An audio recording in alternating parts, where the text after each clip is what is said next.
शरारती गिलहरी। किसी जंगल में चुनचुन नाम की शरारती गिलहरी अपनी माँ किट्टू के साथ रहती थी। चुनचुन कभी भी किट्टू की बात नहीं मानती थी। चुनचुन की हरकतों से जंगल के सभी जानवर बहुत परेशान रहते थे। एक दिन चुनचुन पेड़ पर खेल रही थी और उसी पेड़ पर फर्राटा नाम का एक बंदर भी सो रहा था। फर्राटा को देख चुनचुन ने अपनी माँ से कहा, माँ, ये बंदर हमारे पेड़ पर क्यों सो रहा है? ये पेड़ तुम्हारा कब से हो गया चुनचुन? सोने दो उसे। लेकिन माँ, जंगल में और भी तो पेड़ हैं। इससे कहो किसी दूसरे पेड़ पर जाकर सोए। चुनचुन, जैसे ये जंगल सबका है, वैसे ही ये पेड़ भी सबका है। इसीलिए तुम इस पेड़ से उसे नहीं हटा सकती। किट्टू ये बोलकर चली गई, लेकिन चुनचुन को एक शरारत सूझी। वो बंदर के पास पहुंची। उसने बंदर की पूंछ को पेड़ की टहनी से बांध दिया।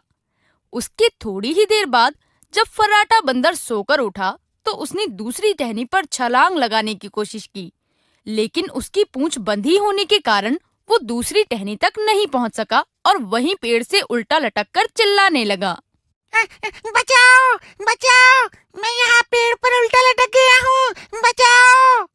फर्राटा के चिल्लाने की आवाज सुनकर सभी जानवर वहां आ गए और तभी वहां मौजूद जंगल का राजा शेर सिंह बोला, अरे फर्राटा, तुम इतना चिल्ला क्यों रहे हो? किसी ने मेरी पूंछ टहनी से बांध दी है। लेकिन तुम्हारी पूंछ टहनी से कौन बांधेगा? किसी को क्या मिलेगा ऐसा करके? ये काम उस शरारती चुनचुन ने किया होगा। वो ही जंगल के सभी जानवरों को परेशान करती है। ये बातें किट्टू और चुनचुन पर बैठकर सुन रही थी। इतने में चुनचुन बोली, हाँ, मैंने ही बंदर की पूंछ पेड़ से बांधी है। लेकिन तुमने ये सब क्यों किया? बंदर ने तुम्हारा क्या बिगाड़ा है? जंगल में इतने सारे पेड़ हैं, तो ये बंदर इस पेड़ पर क्यों सोया? ये हमारा पेड़ है। ये सुनकर सभी जानवर हैरान रह गए। तभी हिरन बोला, चुनचुन, एक बात कान खोलकर सुन लो। ये जंगल सबका है, इसलिए यहाँ के पेड़ों पर भी सबका अधिकार है। चुनचुन, अगर अब तुमने जंगल में किसी जानवर को तंग करने की कोशिश की तो मैं तुम्हें इस जंगल से निकाल दूंगा। सुनकर किट्टू जल्दी से बोल पड़ी, नहीं नहीं महाराज, चुनचुन अभी छोटी है, उसको माफ कर दीजिए। आज के बाद वो ऐसी शरारत कभी भी नहीं करेगी। मैं अभी फर्राटा की पूंछ खोल देती हूँ। ये कहकर किट्टू फर्राटा बंदर की पूंछ पेड़ की टहनी से खोलने लगी और तभी फर्राटा बंदर पेड़ से गिर गया। इतने में शेर सिंह बोला, किट्टू, किट्टू, समझा देना अपनी बेटी को, ये उसके लिए आखिरी चेतावनी है। ये बोलकर शेर सिंह और जंगल के बाकी जानवर वहाँ से चले गए और किट्टू ने चुनचुन से कहा, चुनचुन, तुम ये शरारतें करना कब छोड़ोगी?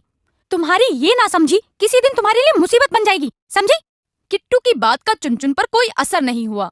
ऐसे ही कुछ दिन बीत गए कि तभी किट्टू को किसी काम से जंगल से बाहर जाना पड़ गया और उसने चुनचुन से कहा, चुनचुन, मैं एक जरूरी काम से जंगल के बाहर जा रही हूँ, लेकिन तुम यहाँ किसी को परेशान मत करना और जंगल से कहीं दूर मत जाना।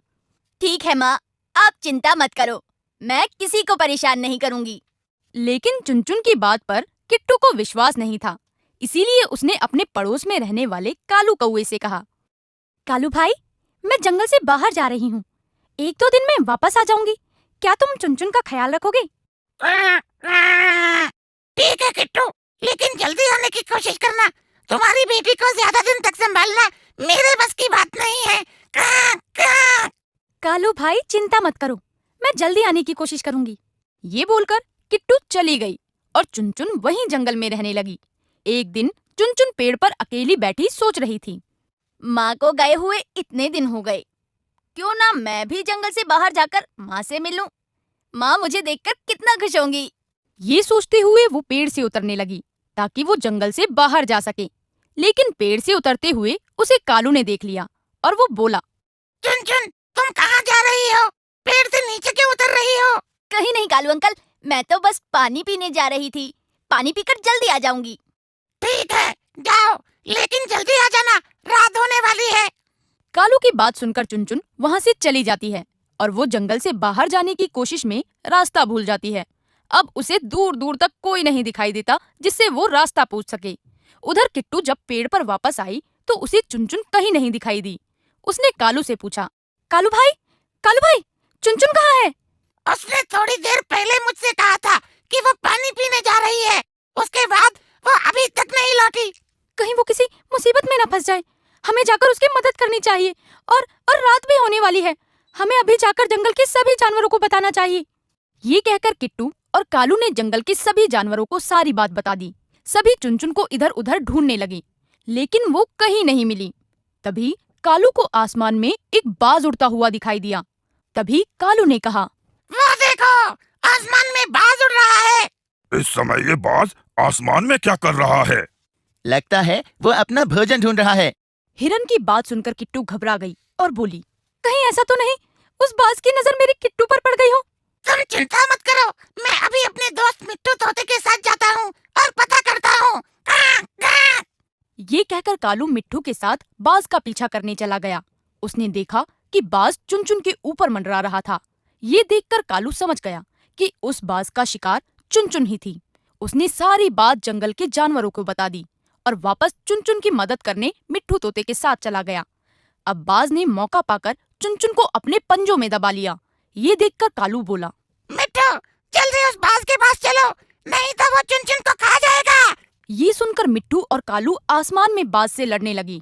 वो दोनों बाज पर अपनी चोंच से लगातार वार करने लगे। इसी दौरान चुनचुन बाज के चंगुल से छूट गई।